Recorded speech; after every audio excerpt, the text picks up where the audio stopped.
L'igname, vous le savez, c'est des tubercules.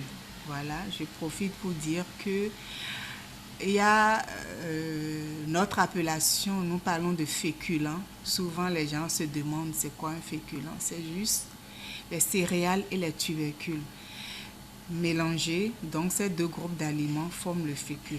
Céréales et tubercules forment le féculent. Et donc, les féculents sont de véritables sources d'énergie. Donc, ils contiennent assez de glucides. C'est la base, c'est notre aliment de base, en l'occurrence. Quand nous allons consommer notre igname, on ne va pas la consommer de façon unique. C'est-à-dire, rien que l'igname, c'est pas bien. Je fris mes ignames, ou bien je bouillis mes ignames et la consommer directement, seul, c'est pas bien. Ce que nous devrions faire, c'est d'ajouter d'autres ingrédients.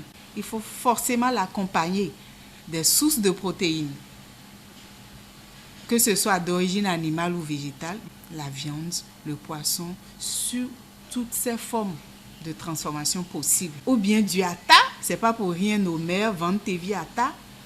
Donc on doit avoir forcément une source de protéines à côté. Et pour ajouter, nous devons avoir des sources de vitamines et de minéraux. Parce que dans l'igname seul, il n'y en a que des traces. Donc il va falloir une bonne source de vitamines et de protéines pour pouvoir faire le complet. Forcément, nous prenons un peu de jus fait d'oignons et de tomates. Je ne peux que citer que ceux qui sont basiques et qu'on peut trouver facilement, abordables, accessibles à toute la population. Jus d'oignons et de tomates. Vous voyez ce que je dis un peu. On peut ajouter d'autres choses. Pour ceux qui peuvent aller jusqu'à faire sauter de légumes. Tous les légumes que nous avons, notamment haricots verts, carottes, choux, tout ce qui est sur le marché, nous pouvons faire rapidement son sauté, son jus et l'accompagner avec des ignames bouillis ou frits. Bien sûr, sans oublier nos sources de protéines dont j'ai parlé tout à l'heure. L'igname fait partie de notre alimentation de base au Bénin. Je souhaiterais que nous consommons ces ignames accompagnés toujours des sources de protéines, que ce soit animales ou végétales, et des sources de vitamines et de minéraux.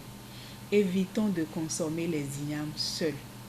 Seul, ça n'apporte pas tous les nutriments nécessaires dont l'organisme a besoin pour assurer sa fonction vitale.